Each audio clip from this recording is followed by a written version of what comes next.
The moment his mother smiled across the dinner table and called my home hers, I felt something inside me snap.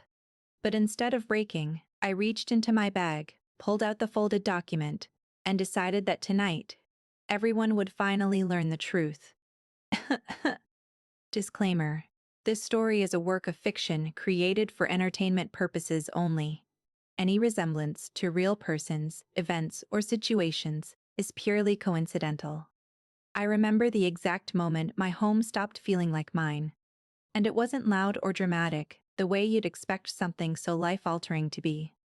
It was quiet, subtle. The kind of shift you almost miss if you're not paying attention. Except something deep inside me refused to ignore it.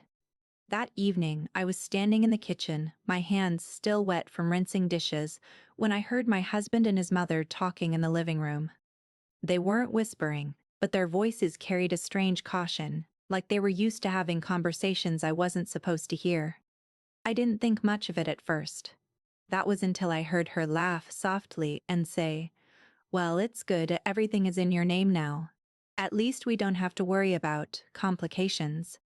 My name never came up. It was a small thing, really just a sentence. But it hit me harder than any argument we'd ever had. I stood there frozen, water dripping from my fingertips onto the tile floor, trying to make sense of what I'd just heard. In your name now. The words echoed in my head like a warning bell I didn't want to acknowledge. For a second, I told myself I must have misunderstood. Maybe they were talking about something else.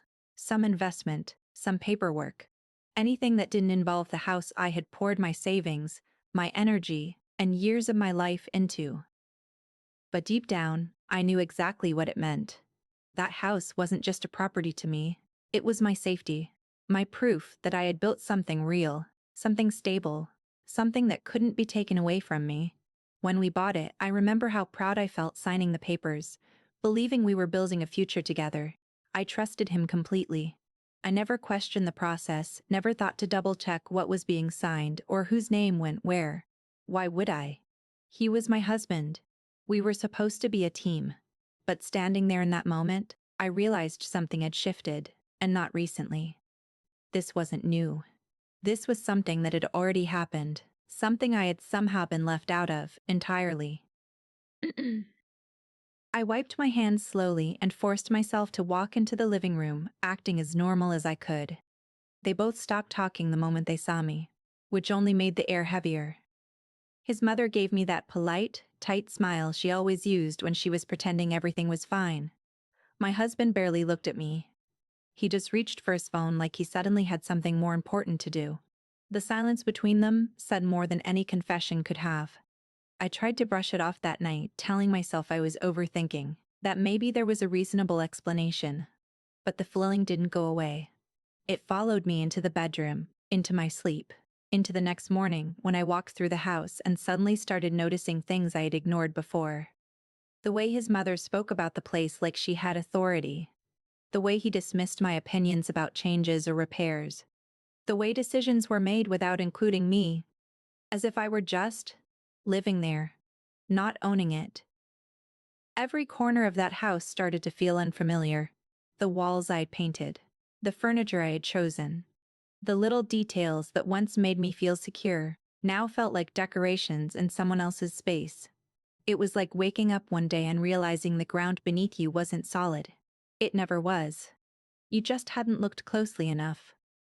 I started replaying every conversation we'd had about the house. Every time he told me not to worry about the paperwork. Every time he said, "I've got it handled." At the time, it felt reassuring. Now, it felt calculated. Like I had been gently pushed out of something that was supposed to belong to both of us. The worst part wasn't even the possibility that something was wrong. It was the realization that if something was wrong, it meant he had done it knowingly. That he had made a decision that affected my entire life without even telling me. That kind of betrayal doesn't come with shouting or slammed doors. It comes quietly, wrapped in normal days and casual conversations, until one moment cracks everything open. I didn't confront him that night. I couldn't. Not yet. I needed to be sure. I needed proof. something solid to hold on to before I let everything explode. Because if my instincts were right, this wasn't just a misunderstanding. It was a deliberate move, and I wasn't going to walk into that blindly. So instead, I stayed quiet. I watched. I listened more carefully than ever before. And for the first time since we moved into that house, I stopped feeling like a wife and started feeling like an outsider living in a place that had been quietly taken from her without a single word of warning. The silence around our so-called joint property didn't feel normal anymore. It felt deliberate, calculated, like a carefully maintained illusion that only I had just started to see through. After that night in the kitchen, I couldn't unhear what his mother had said, and every interaction that followed seemed to carry a strange, uncomfortable weight. It wasn't just about what was being said now. It was about what wasn't being said all along. The house had always been referred to as ours, but suddenly that word started to sound hollow, like a label used to keep me from asking questions I should have been asking from the very beginning. The next morning, I decided to test something small. I brought up the idea of repainting the living room, a simple change, something we had talked about months ago but never acted on. I expected the usual casual discussion, maybe even a disagreement about colors. Instead, my husband barely looked up from his coffee before saying, "Let's not make any changes right now." His tone was firm, final, and strangely detached, like the decision had already been made long before I asked. When I tried to push a little further, he brushed it off with a vague excuse about timing and finances. But it didn't make sense. We weren't struggling. We had done bigger renovations before without hesitation. This felt different. Then his mother chimed in from the other side of the table, her voice smooth but laced with something I couldn't quite ignore. "It's better to leave things as they are for now," she said, as if her opinion held equal if not greater weight in decisions about a house that was supposed to belong to me and my husband. I noticed the way he didn't question her, didn't even hesitate. He just nodded, like her approval was the only one that mattered. That was when the realization started to settle in more deeply. This wasn't just about one comment or one strange interaction. This was a pattern, one that had been unfolding quietly over time while I was too trusting to notice. Decisions about the house weren't being made with me, they were being made around me, and I was only included when it was convenient or harmless. I started paying closer attention after that. Not in an obvious way. Not enough to raise suspicion, but enough to catch the details I had previously overlooked. The way they would lower their voices when discussing anything remotely related to finances. The way certain conversations would abruptly stop the moment I entered the room. The way documents that used to sit casually on the counter were now nowhere to be seen. It was as if a curtain had been pulled back just enough for me to glimpse what was really happening, and now they were trying to close it again before I could see too much. One afternoon, I casually asked my husband about the property taxes. It was a normal question, something any homeowner would discuss without a second thought. But his reaction wasn't normal. He hesitated, just for a second, but long enough for me to notice. Then he gave me a quick, almost rehearsed answer, saying everything was taken care of and I didn't need to worry about it. The words were familiar, but the tone wasn't. It sounded less like reassurance and more like dismissal. I smiled, nodded, and let it go at least on the surface. Inside, though, something was shifting. The trust I had once felt so naturally was now being replaced by a quiet, growing suspicion that I couldn't ignore anymore. It wasn't just about the house itself. It was about what the silence surrounding it represented. Secrets. Exclusion. Control. Even the way his mother moved through the house started to feel different. She no longer acted like a guest or even a visiting relative. She carried herself with a sense of ownership that was impossible to overlook once I became aware of it. She would comment on things like where furniture should be placed, or how certain areas should be maintained. Not as suggestions, but as decisions. And every time my husband would agree without hesitation, reinforcing a dynamic that left me feeling increasingly out of place. I tried to convince myself that maybe I was reading too much into it, that maybe this was just a phase or a misunderstanding that could be cleared up with a simple conversation. But every instinct I had told me otherwise. The silence wasn't accidental. It was intentional, and it was protecting something they didn't want me to uncover. What made it worse was the way everything else in our life continued as if nothing was wrong. We still had dinner together. We still talked about everyday things. He still acted like everything between us was normal. That contrast, the normalcy on the surface and the tension underneath, made it even harder to ignore. It felt like I was living in two different realities at once. One where I was a wife in a shared home, and another where I was being quietly pushed out of something I thought belonged to me. I stopped asking direct questions after a while, not because I didn't want answers, but because I realized I wasn't going to get them that way. Whatever was going on, it wasn't something they were willing to admit openly. If I wanted the truth, I would have to find it myself. So I shifted my approach. I became more observant, more patient. I started noticing the small details, the ones that didn't seem important on their own, but started to form a clearer picture when put together. And the more I paid attention, the more obvious it became that something was being hidden from me. Something that had the power to change everything I thought I knew about my own home. The moment I decided to follow the paper trail, something inside me shifted from confusion to precision. I stopped hoping for an explanation and started preparing to uncover one. If there was a truth hidden beneath all the silence and deflection, it would exist somewhere in writing. Somewhere official. Somewhere that couldn't be smoothed over with vague reassurances or dismissive smiles. Documents don't lie the way people do, and for the first time since that night in the kitchen, I felt a strange sense of clarity. I began with what I already had access to. Old folders, email confirmations, anything from when we first bought the house. I told myself I was just organizing, just revisiting things I had ignored for too long. But in reality, I was searching for inconsistencies, for anything that didn't align with the version of events I had been given. At first, everything looked normal. Receipts, initial agreements, inspection reports, all the routine paperwork that comes with buying a home. My name appeared in places I expected it to, enough to make me question whether I was chasing something that didn't exist. But then I noticed something subtle, a gap. There were documents missing from the timeline.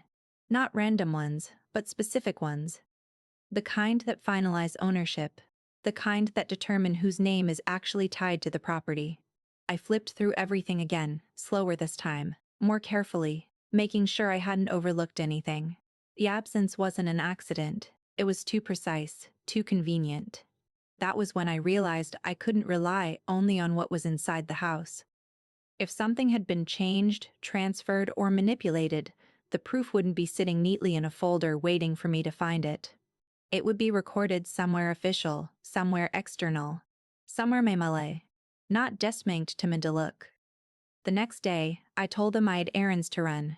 My voice sounded normal, steady, even casual. He didn't question it. Why would he? As far as he knew, I was still the same trusting woman who believed everything he told her.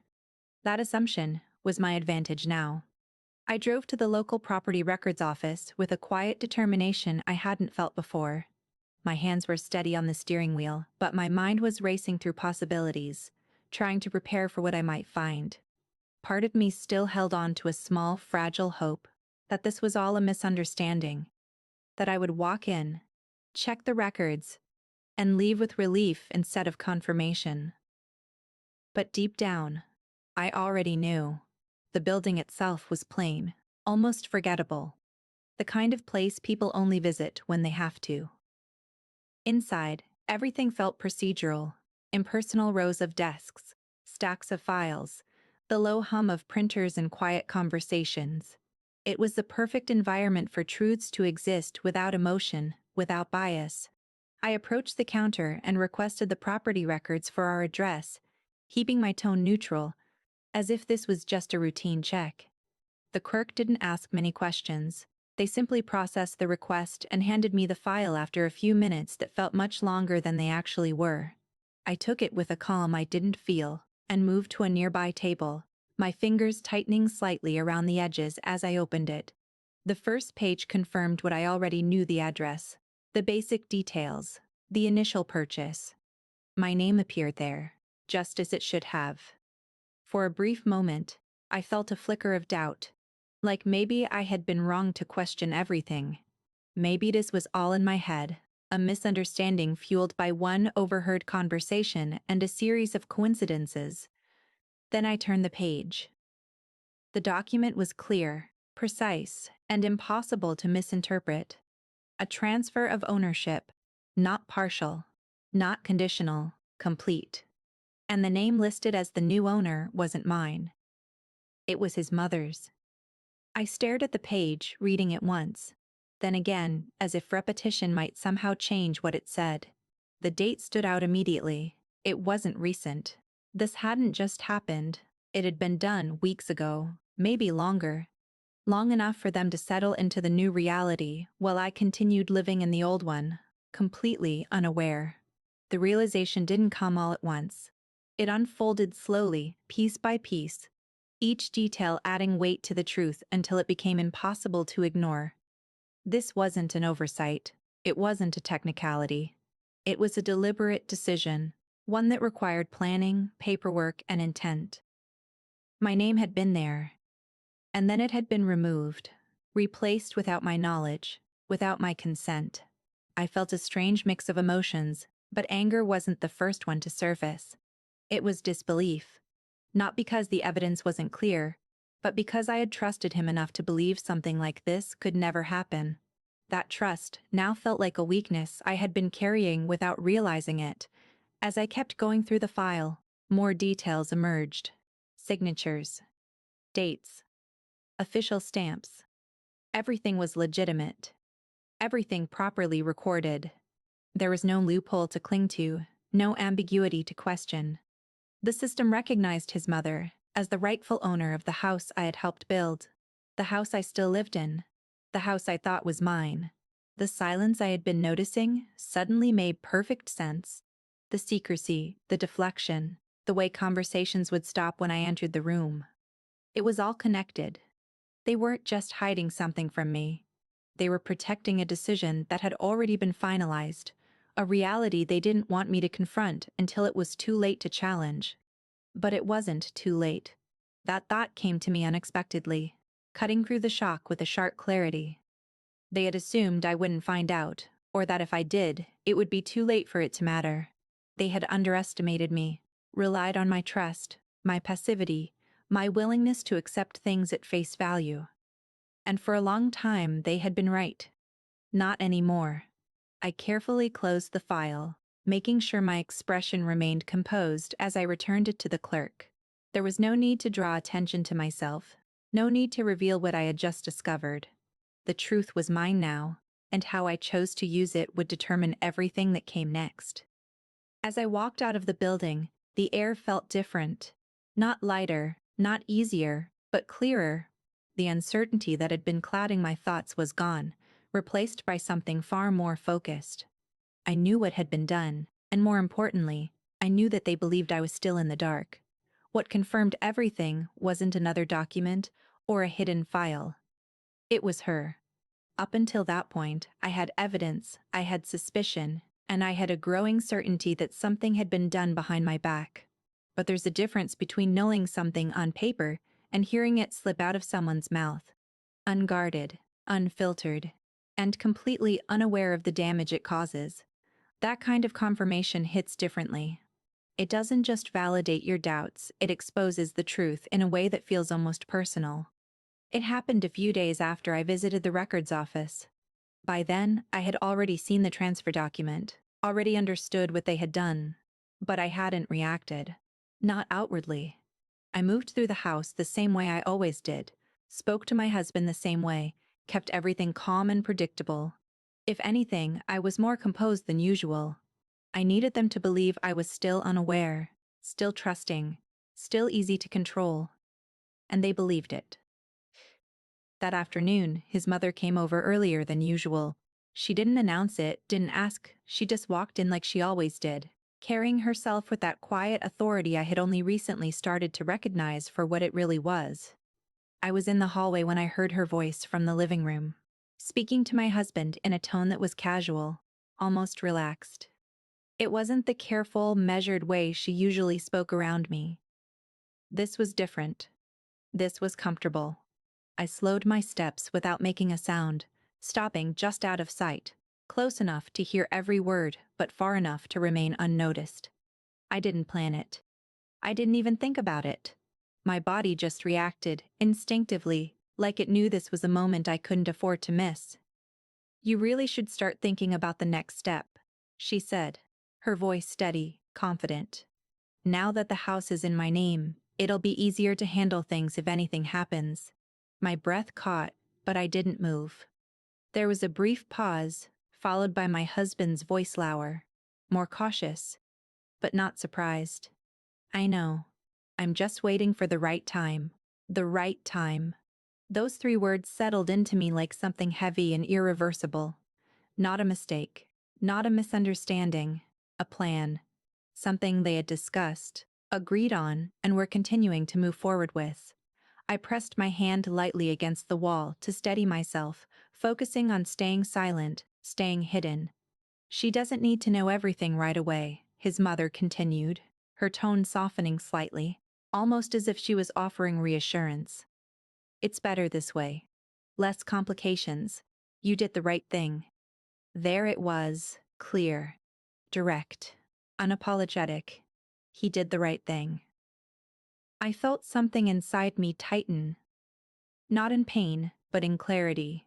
Every doubt I had been holding on to, every small part of me that wondered if there was another explanation, disappeared in that moment. This wasn't something he had been pressured into. This wasn't a decision made out of confusion or necessity. This was something he believed was justified, something she supported, something they both saw as the correct move, regardless of what it meant for me. "I just don't want it to turn into a problem," he replied, his voice quieter now, like he was aware of the potential consequences, but not enough to reconsider his actions. "It won't," she said quickly, "as long as you stay in control of the situation.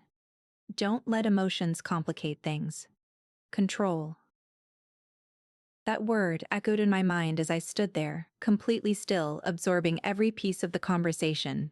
This was never about practicality or convenience. It was about control over the house, over the situation, and ultimately over me. I realized then how carefully everything had been orchestrated. The silence, the missing documents, the dismissive answers whenever I asked questions. It was all part of maintaining that control. As long as I didn't know the truth, I couldn't challenge it. As long as I trusted them, I remained in a position where they held all the power. But that balance had shifted.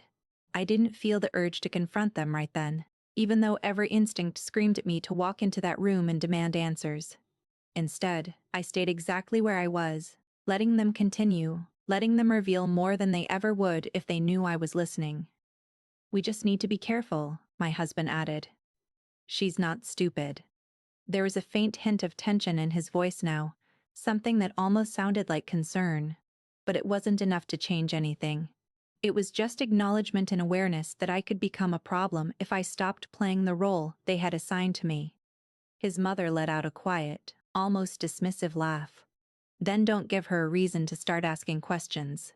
That was the moment everything locked into place. Not just what they had done, but how they saw me.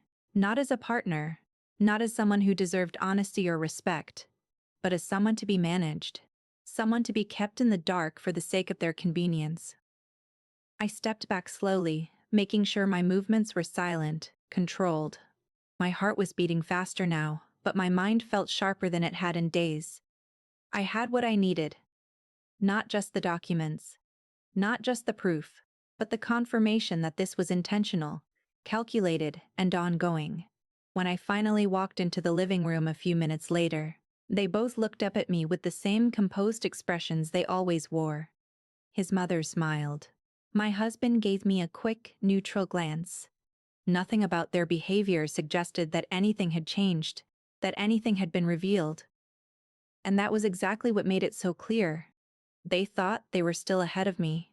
They thought the truth was still hidden, still under their control, still something I hadn't discovered. But as I stood there, returning their smiles with one of my own, I realized something they didn't. They had just confirmed everything without even realizing it. The breakdown didn't come the way I expected it to. There were no loud arguments, no shattered glass, no dramatic confrontations where everything spilled out at once. Instead, it unfolded quietly, almost invisibly, like something unraveling deep beneath the surface, while everything above remained perfectly still. After hearing them that afternoon, after watching them sit across from me as if nothing had changed, I went to the bedroom, closed the door, and finally allowed myself to feel everything I had been holding back. I sat on the edge of the bed for a long time without moving. My hands rested in my lap, fingers loosely intertwined, as if I were trying to hold myself together physically, when everything inside me felt like it was coming apart. My mind replayed every word I had heard, every detail from the documents, every moment that suddenly made sense in a way it never had before. It wasn't just one betrayal. It was layers of it, built over time, carefully hidden until I had no reason to question it. There was a heaviness in my chest that made it hard to breathe properly, like the air itself had thickened. I lay back slowly, staring at the ceiling, letting the silence of the room press in around me. This was supposed to be my safe place, the one space where I could feel secure, grounded, certain of where I stood. But now it felt unfamiliar, almost hostile, as if the very walls held a truth I had only just uncovered. Tears came, but not all at once. They slipped out quietly, without resistance, tracing slow paths down my temples into my hair. I didn't try to stop them. There was no point pretending I wasn't hurt. The pain wasn't just about the house or the legal betrayal. It was about trust, about the realization that the person I had built my life with had made a deliberate choice to exclude me from something that affected everything. I thought about all the moments I had defended him, all the times I had brushed off small concerns because I believed in us. That belief now felt like something fragile that had been placed in the wrong hands. It wasn't just broken. It had been used against me. For a brief moment, I let myself imagine what it would be like to confront him right then. To walk out of that room, place the truth in front of him, and demand an explanation he wouldn't be able to avoid. The image was sharp, almost tempting. But just as quickly as it formed, it faded. Confrontation without preparation wouldn't give me control. It would give them time to adjust, to manipulate, to twist the situation in ways I couldn't predict. That realization shifted something important inside me. I slowly sat up, wiping the last of the tears from my face, not in a rushed or frantic way, but with intention. The emotional storm was still there, but it was no longer overwhelming. It had changed shape, settling into something quieter, something more focused. The hurt didn't disappear, but it stopped being the center of everything. In its place, something else began to take hold. Clarity. If they had been able to plan this behind my back, to move pieces into place without me noticing, then reacting emotionally would only put me at a disadvantage. They were expecting confusion, maybe even confrontation, but not strategy, not patience, not control from my side. I stood up and walked slowly around the room, looking at everything differently now. The furniture, the closet, the small personal items scattered across surfaces. They no longer felt like part of a shared life. They felt like pieces of a situation I needed to understand completely before I made my next move. I wasn't just a wife in this moment. I was someone who had been wronged in a way that required more than just emotion to address. I started thinking in terms of steps instead of feelings. What did I know for certain? What could I prove? What had already been done, and what could still be undone? The questions lined up in my mind, replacing the chaos with structure. It wasn't about suppressing what I felt. It was about not letting it dictate what I did next. By the time I stepped out of the bedroom, my face was calm again, my expression neutral. There were no visible traces of the storm that had just passed through me. When I walked back into the living room, they didn't look at me any differently. Why would they? As far as they knew, nothing had changed. And that was exactly what I needed.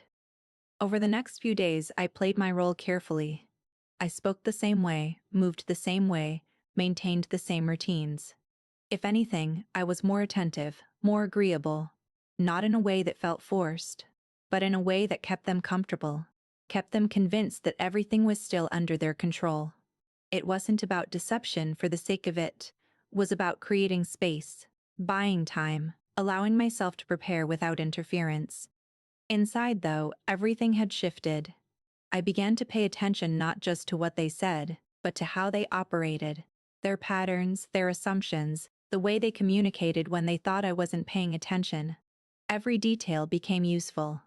Every small inconsistency added to the picture I was building. The emotional pain didn't vanish.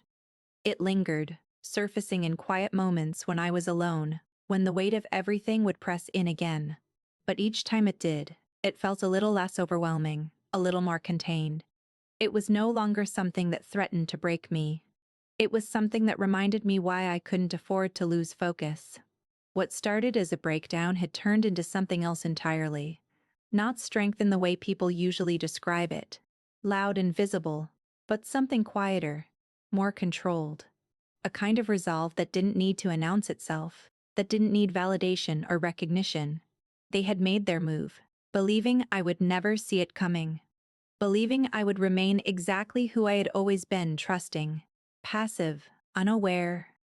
And as I stood there, moving to the same house that no longer felt like mine, I understood something with absolute certainty. I was no longer reacting to what they had done. I was preparing for what I was about to do next. Pretending everything was fine became less of an act and more of a disciplined routine. Something I executed with precision because I understood what was at stake. If they sensed even the slightest shift in me, if they caught a hint that I knew the truth, they would close ranks immediately. Conversations would tighten, access would disappear, and whatever advantage I had gained by staying silent would vanish.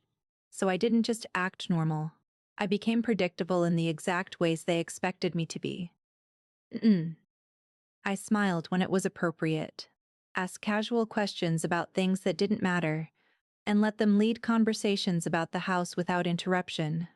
It wasn't easy at first.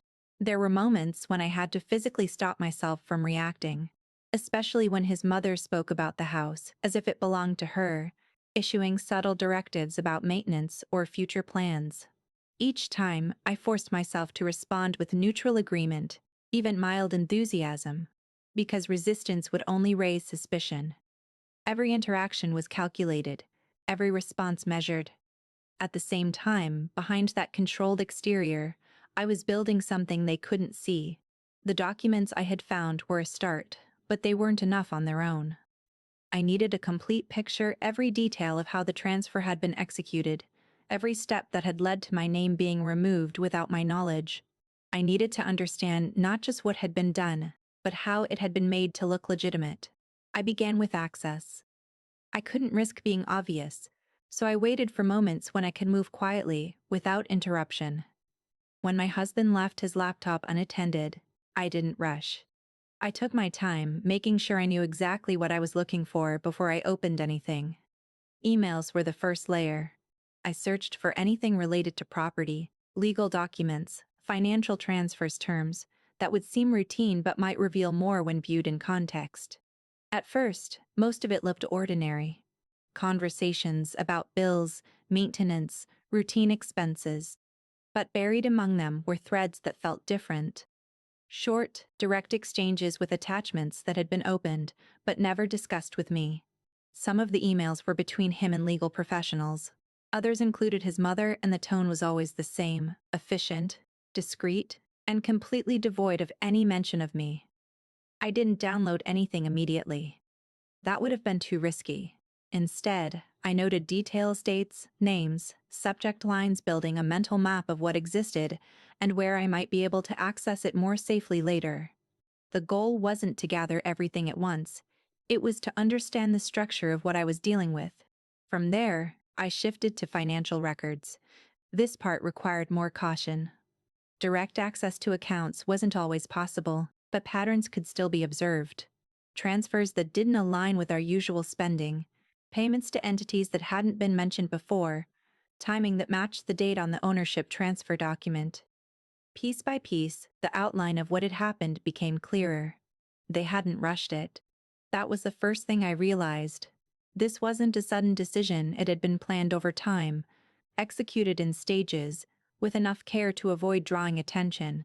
Legal consultations, document preparation, financial arrangements, it all pointed to a process that had been deliberate from the beginning. What surprised me most wasn't just the level of planning, but the confidence behind it. They had acted as if there would be no consequences, as if the absence of my awareness was enough to make the entire situation permanent. That assumption became one of the most important elements in my strategy. As long as they believed I didn't know, they would continue to operate normally, leaving traces I could follow. I also began documenting my own findings, but carefully. Nothing obvious, nothing that could be discovered if someone went looking. I used methods that blended into my daily routine notes that appeared unrelated. Details stored in places that wouldn't raise suspicion. It wasn't about hiding secrets for the sake of it. It was about ensuring that if I needed to present everything later, I would have a clear, undeniable record. Outside of gathering evidence, I paid close attention to behavior. The way they interacted when they thought I wasn't paying attention, the small exchanges that hinted at future plans, the assumptions they made about my role in everything. There was a pattern to it, a quiet confidence that everything was under control, that I was still exactly where they wanted me to be. That confidence worked in my favor. At times, maintaining the act required more than just emotional control. It required restraint in moments that felt almost unbearable. There were evenings when the three of us sat together, and the conversation drifted toward the house, its value, its future. His mother would speak as if she were discussing her own asset, and my husband would respond with the kind of agreement that used to be reserved for decisions we made together. I listened, nodded, occasionally added a comment that fit the version of me they expected to see. Inside, though, I was no longer part of that dynamic. I was observing it from the outside, analyzing it, understanding how it functioned, so I could determine exactly where it could be disrupted. The more I uncovered, the more certain I became that this wasn't just about reclaiming what had been taken. It was about exposing the truth in a way that couldn't be denied, in a way that would dismantle the structure they had built around their deception. That required patience, timing, and a level of control they didn't think I was capable of. Days turned into a quiet preparation phase. Nothing dramatic, nothing visible, but everything intentional. Every piece of information I gathered, every detail I confirmed, added to the foundation of what I was building. I wasn't reacting anymore. I wasn't searching for answers in a state of confusion or desperation. I was constructing something precise. And all the while, they continued exactly as they had before, comfortable, confident, unaware that the version of me they believed in no longer existed. The invitation came on a Thursday evening, casually mentioned over dinner as if it carried no weight at all. His mother suggested it first, in that familiar tone she used when she wanted something to sound like a suggestion rather than a decision. "We should have a proper dinner this weekend," she said while stirring her tea. "Just the three of us. It's been a while since we sat together properly." My husband agreed almost immediately, without hesitation, without even looking at me for confirmation. That alone told me everything I needed to know. This wasn't a shared invitation. It was already decided. I was simply being informed. I kept my expression neutral, my voice steady when I agreed. "That sounds fine." Inside, I was already analyzing it. A dinner invitation from them at this point in time wasn't random. After everything I had uncovered, after everything I now knew but hadn't revealed, this wasn't just social, it was strategic. Even if they didn't realize how much I had begun to see through their patterns.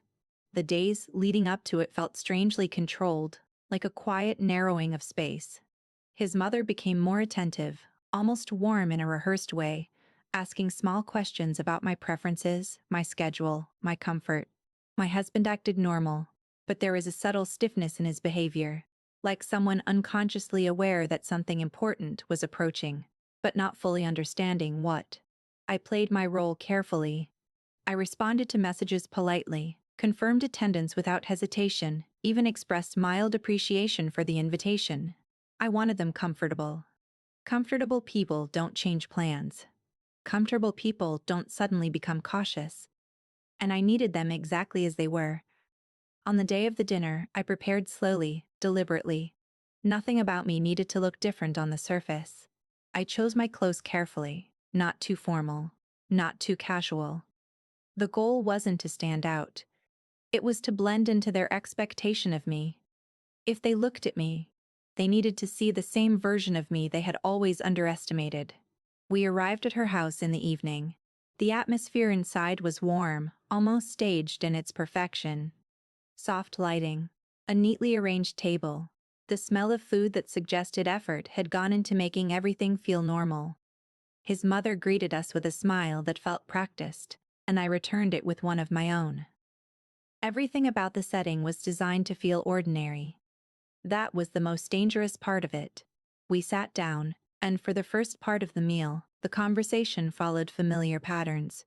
Small talk, polite questions, casual remarks about daily life. I answered when spoken to, asked questions when expected, kept my tone light. My husband seemed slightly more relaxed as the evening progressed, as if the setting reassured him that nothing was wrong, that everything was still within his control. But I could feel the structure underneath it. There was a direction to the conversation, subtle but deliberate.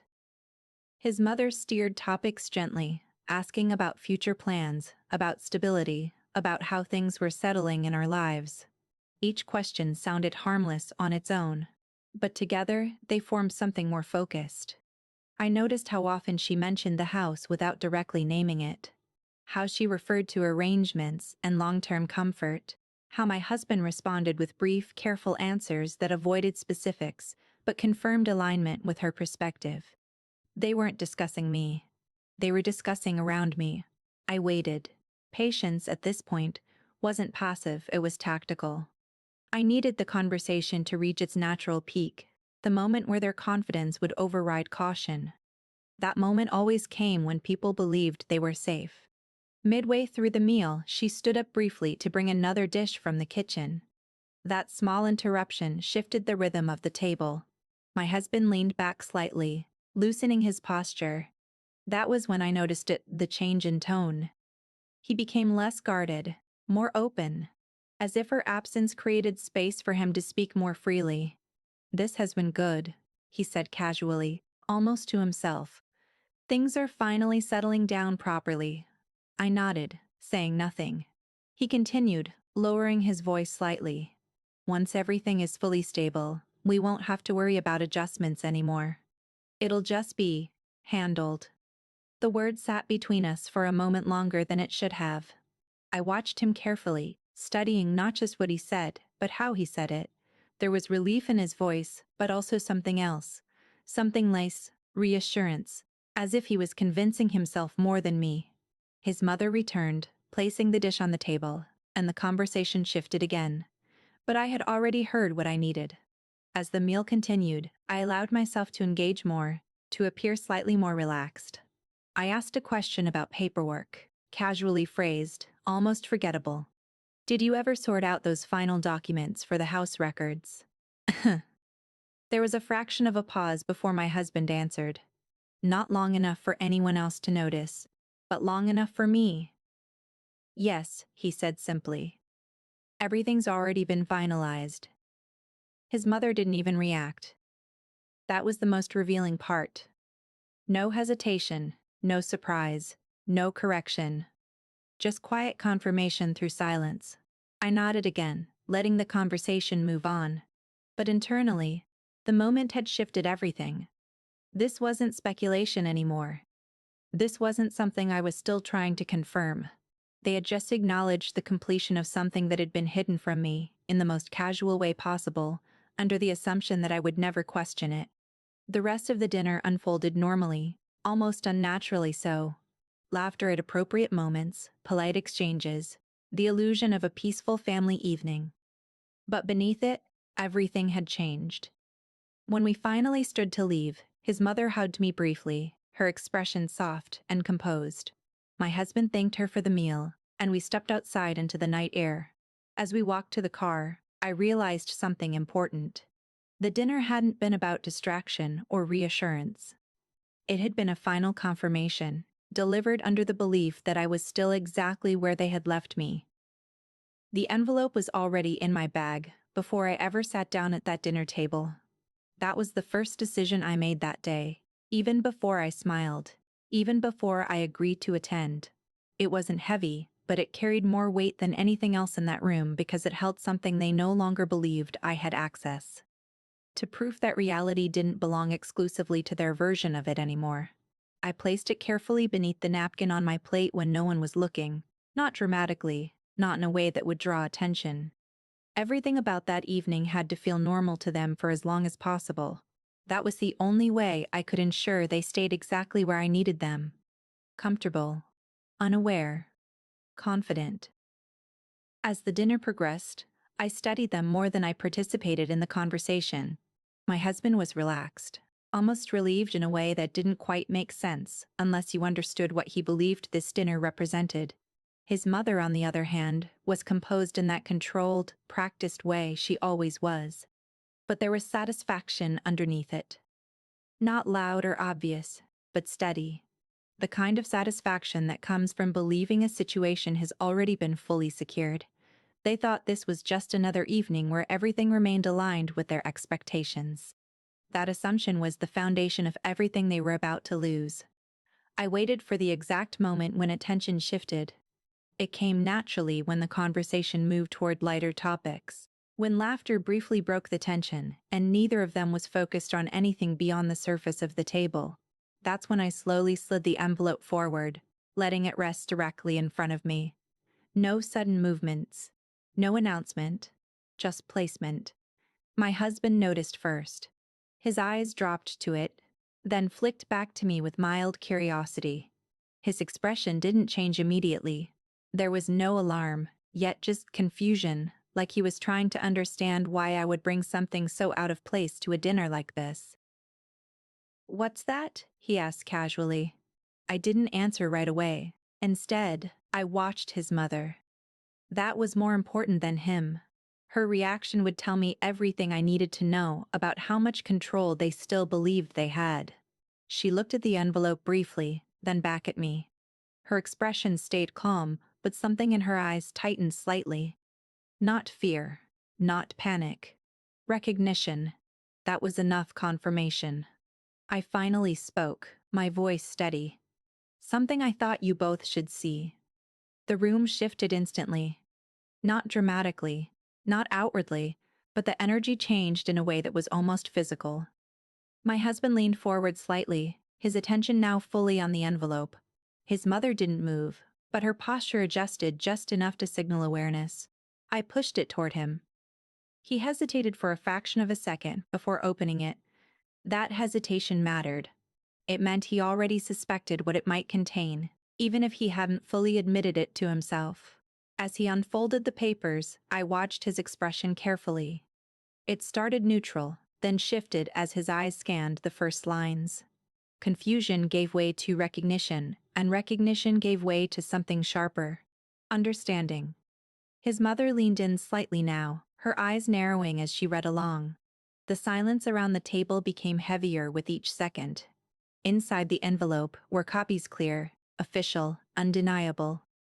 The same documents I had seen before, but now arranged and presented in a way that left no room for ambiguity. Ownership records, transfer confirmations, legal acknowledgments, everything that confirmed what had been done, and more importantly, what had been concealed.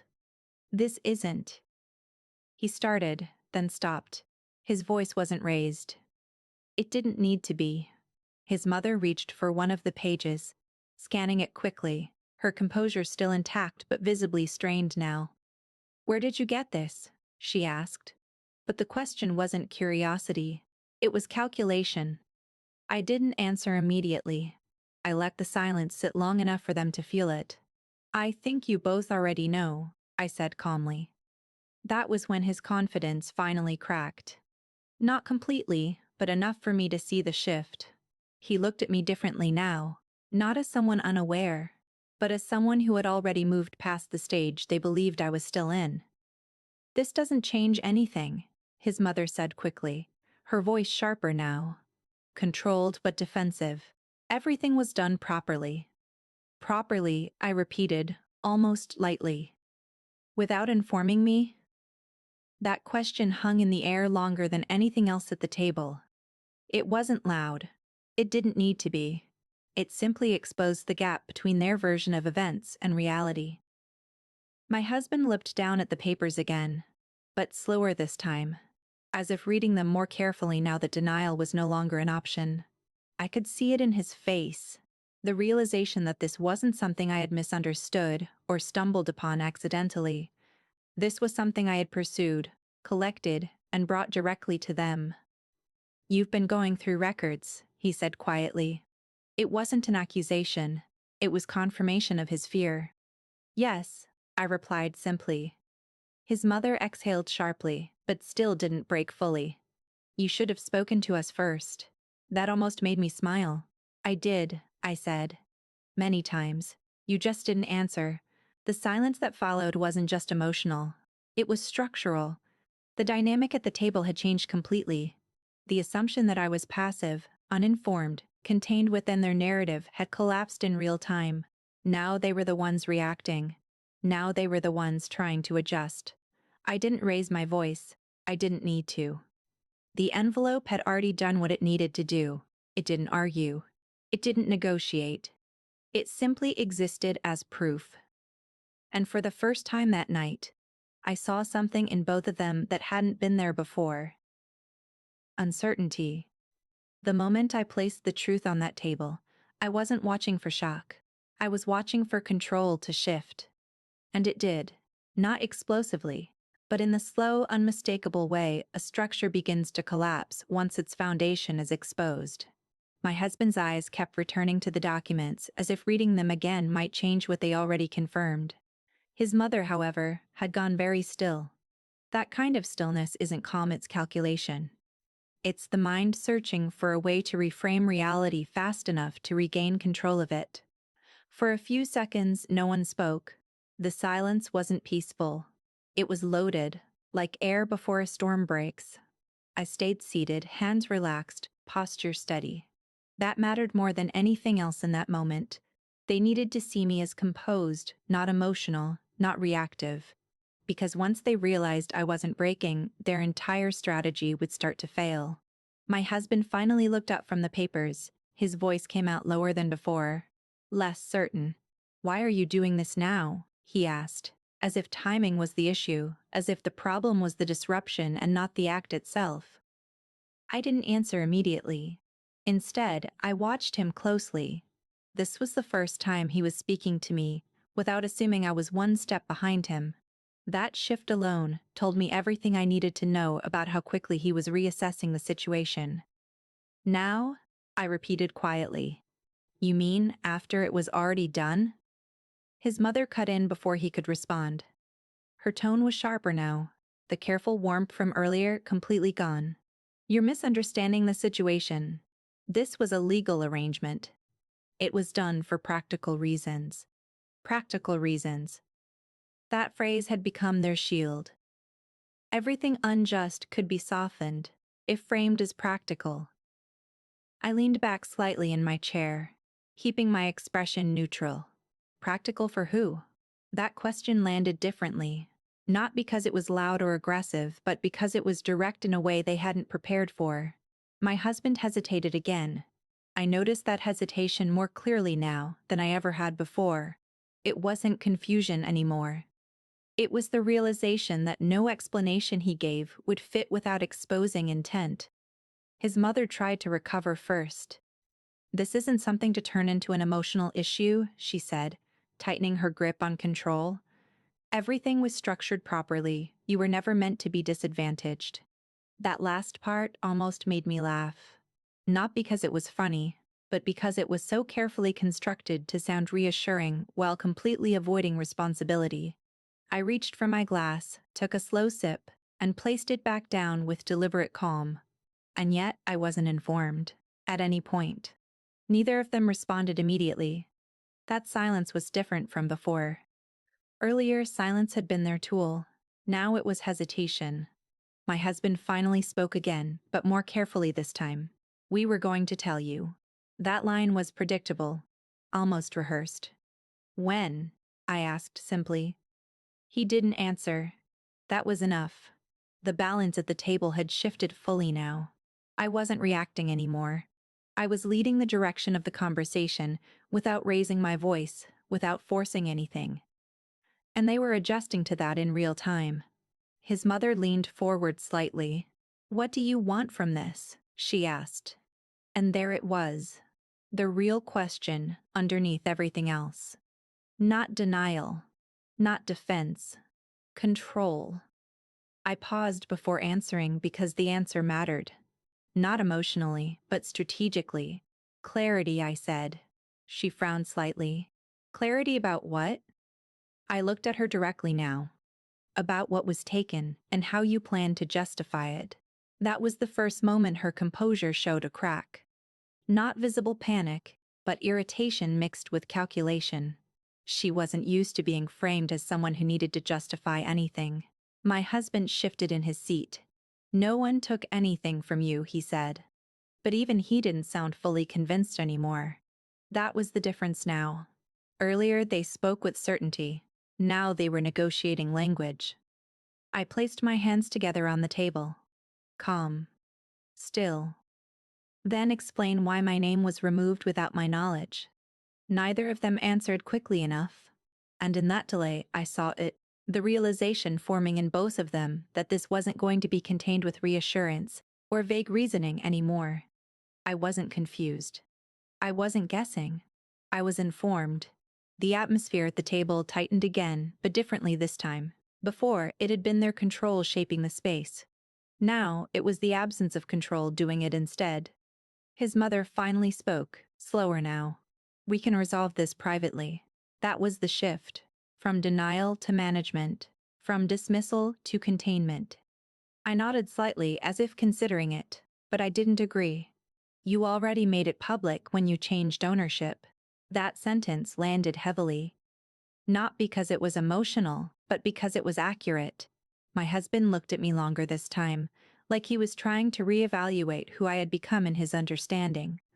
The version of me he had been operating under was no longer reliable. And that realization was beginning to unsettle him more than the documents ever could, because the real exposure wasn't just the paper on the table. It was the fact that I was no longer reacting like someone they could predict. The moment I stepped out of that house, I didn't feel victorious. I didn't feel relief either. What I felt was something far more controlled and far more dangerous than either of those emotions' clarity, without distortion. The kind that strips everything unnecessary away and leaves only consequence, structure, and next steps. Behind me, I could still sense the aftermath of that dinner sitting in the air, like something unfinished. But I didn't turn back. Turning back would have been emotional. I was done operating emotionally. The drive home was silent. My husband didn't try to speak at first, which told me more than anything he could have said. The silence between us wasn't comfortable anymore. It was fractured. The kind of silence that forms when people realize they no longer share the same version of reality. He kept glancing at me, not in anger, but in something closer to recalculation, as if he was trying to map out where I had shifted from the version of me he thought he knew. I didn't give him anything to work with. No explanation, no engagement, no reaction. My attention stayed forward, focused on the road ahead, even though I wasn't the one driving. That distinction mattered. I was physically present, but I was no longer participating in the dynamic that had defined us for years. When we arrived home, he hesitated before getting out of the car. That small delay said everything. He was no longer certain about entering the same space with me as if nothing had changed. Eventually he did, but the rhythm between us had already broken.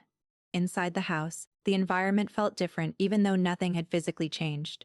The same furniture, the same lighting, the same layout, but none of it felt neutral anymore. Every object now carried context. Every space had history attached to it that I could no longer ignore. He tried to speak once we were inside.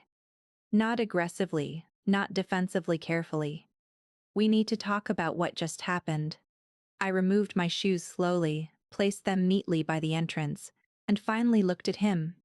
"You had the opportunity to talk before it reached that point," I said calmly. You chose not to. That wasn't an attack.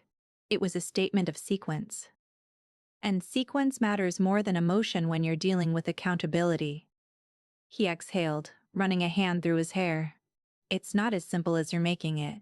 That sentence almost made me pause, but I didn't let it, because that was the pattern. Complexity used as delay. Explanation used as avoidance. It actually is, I replied. It was transferred without my knowledge. That part is not complicated. He didn't respond immediately. That silence, again, different now. Not defensive silence, processing silence. I walked further into the living room and sat down, not because I was tired, but because I wanted the conversation to happen on my terms of positioning. He remained standing for a moment before finally sitting across from me, but not too close. The physical distance mirrored the emotional one. My mother handled the legal side, he said carefully. It was meant to protect the asset, not exclude you. That word again. Protect. I nodded slightly, as if acknowledging the structure of his explanation. Protect from what exactly?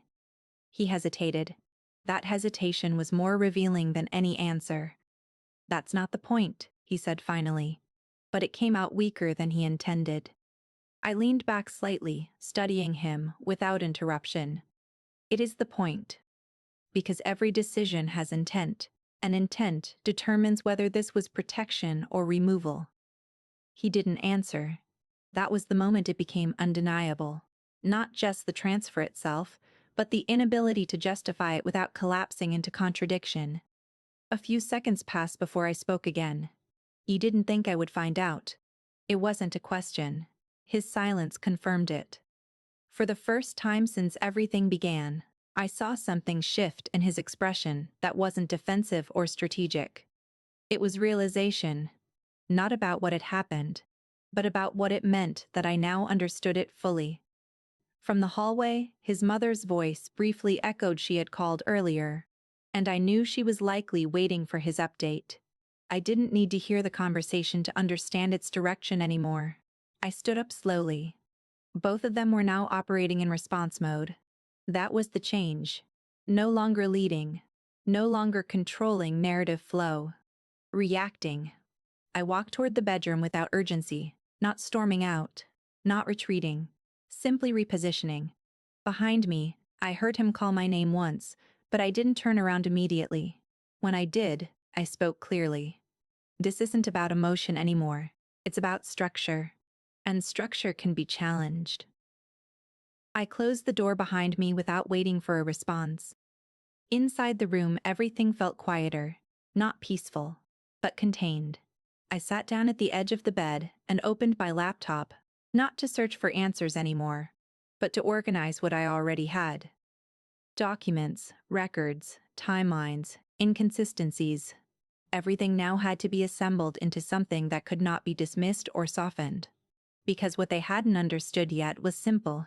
This was no longer discovery. This was preparation for reversal. The truth was no longer hidden in pieces. And silence could no longer protect what had already been exposed. What once felt like confusion had turned into clarity, and clarity had turned into something far more dangerous, awareness with direction. Nothing in that house or in that life could return to how it was before the envelope was opened, before the names were read, before the control quietly slipped out of their hands. And as the door closed behind her that night, it wasn't the end of a confrontation. It was the beginning of consequences. They still didn't fully understand.